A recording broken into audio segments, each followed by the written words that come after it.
একটা গ্রামে ছিল একটা ভীতু ছেলে, নাম রাহিম। সে অন্ধকার, শব্দ, এমনকি ছোট কুকুর দেখলেও ভয় পেত। একই গ্রামে থাকত এক সাহসী মেয়ে, নাম মায়া। সব সময় অন্যদের সাহায্য করত আর কোনো কিছুতে ভয় পেত না।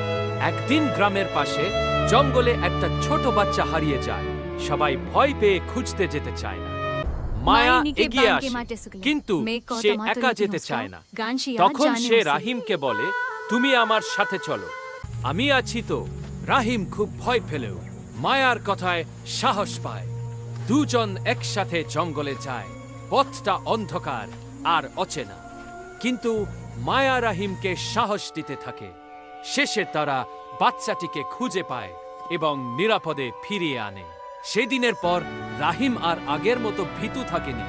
সে বুঝেছিল সাহস মানে ভয় না পাওয়া নয়, ভয়কে জয় করা। একটা গ্রামে ছিল একটা ভীতু ছেলে, নাম রাহিম। সে অন্ধকার, শব্দ, এমনকি ছোট কুকুর দেখলেও ভয় পেত।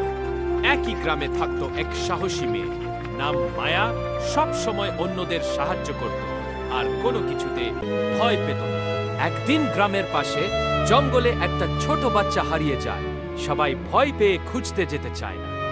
মায়া এগিয়ে আসে, কিন্তু সে একা যেতে চায় না। তখন সে রাহিমকে বলে, তুমি আমার সাথে চলো, আমি আছি তো। রাহিম খুব ভয় পেলেও মায়ার কথায় সাহস পায়। দুজন একসাথে জঙ্গলে যায়। পথটা অন্ধকার আর অচেনা, কিন্তু মায়া রাহিমকে সাহস দিতে থাকে।